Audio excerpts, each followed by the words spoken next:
So grief has shifted and evolved as I have learned to hold it, to heal from it, and to change my relationship to grief. In the beginning, it was something that just absolutely crushed me. And it was a weight, it was a rock, it was this boulder that just sat on top of my chest and it didn't allow me to breathe. It just incapacitated me. And it would stay there unless I was intentional with changing its shape and changing my ability to grow around it and to hold it. Instead of letting it grow, I needed to grow because I knew right away that grief wasn't going to go away. It was always going to be with me. It is always with me, but it has evolved so much in the short few years that I've been dealing with it. So I'll be going on 4 years next month. And for me, I guess the question of like, how do you get through grief? I've thought about this question a lot. I'm still not 100% on the answer, but if I had to answer right now, it would be finding the belief that things could be better. It took me finding the belief that my life could be better, that there was a better life for me. Even in the darkest moments, knowing that somehow, even if I couldn't acknowledge it, even if I couldn't feel it, even if I couldn't put words to it, knowing that I wanted a better life. And I don't know if it's a combination of having that attitude even before losing Ariana, even before having grief, but there's always been something in me that has strived to like continuously iterate on my life and to create a better life. And a better life, it changes what you determine a better life to be. A better life could be more time with friends and family. It could be more money. It could be a different job. It could be going on certain vacations. It could be having certain things or like whatever it is, it's vast and it's endless. And I think that's what's the most beautiful thing about trying to figure out what we want in our life, but it's like going through that work of what do we want our life to look like? What do we want our life to be? What do we want the perfect day 5 years from now to look in excruciating detail? When you wake up, what time do you wake up? Where are you waking up? What does the room look like? What's the first thing that you do? What do you eat for breakfast? Do you eat breakfast? What do you eat for lunch? Who are you spending time with? What does work look like for you? All of those things I've always tried to kind of visualize what I wanted that thing to be, to have a goalpost to move towards. And I think that naturally carried over into grief, where it was arguably the hardest and is the hardest fucking thing to deal with. But when I go through that waves, like when the wave comes over and it just like crushes you,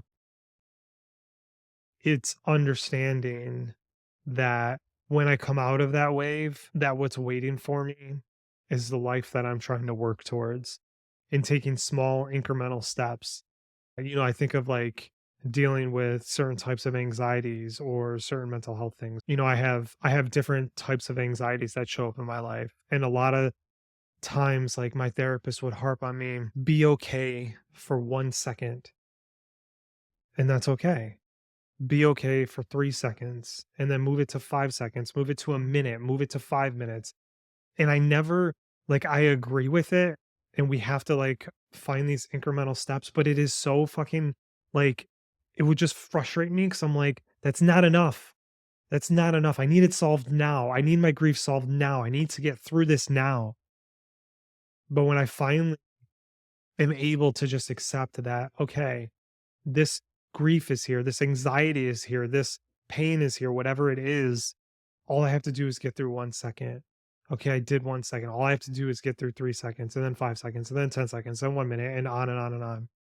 And eventually we'll look back and we'll see that our capacity has grown, much in the way of like working out. When you lift weights once, it's not going to change your body. But when you do it consistently over a period of time, it's only when you can look back retroactively do you see the progress. You never ever really see the progress while you're in it.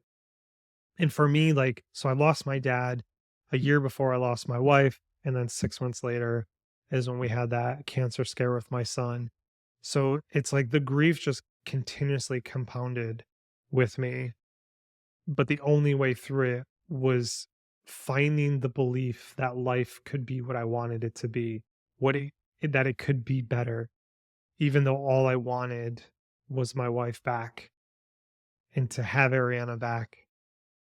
Even being willing to go back into the pain of watching her slowly die, watching her deal with cancer, the stress and the anxiety, especially in that early grief, it was like, I don't care. I'll go back to that.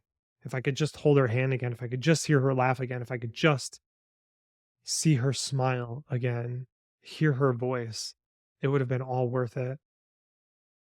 But it's coming to that acceptance of like, I can't go back to that, and redefining my relationship with my grief and redefining my relationship with those that I've lost, with Ariana and my dad, whatever that looks like for you. And then just moving forward. And every time that wave comes, trusting that when the wave passes, that you're going to still have that belief. And after it passes and you can breathe again, that you start implementing learnings and steps to keep moving forward, even if that means you're okay for 1 second and then you have to be okay for 3 seconds. Just keep moving forward, keep confronting your grief, and change the shape of what it is into something that is beautiful, something that you can hold, because we can transmute that pain into something that is just fundamentally pure and beautiful. As hard as it is, I try to look at my grief as a gift now.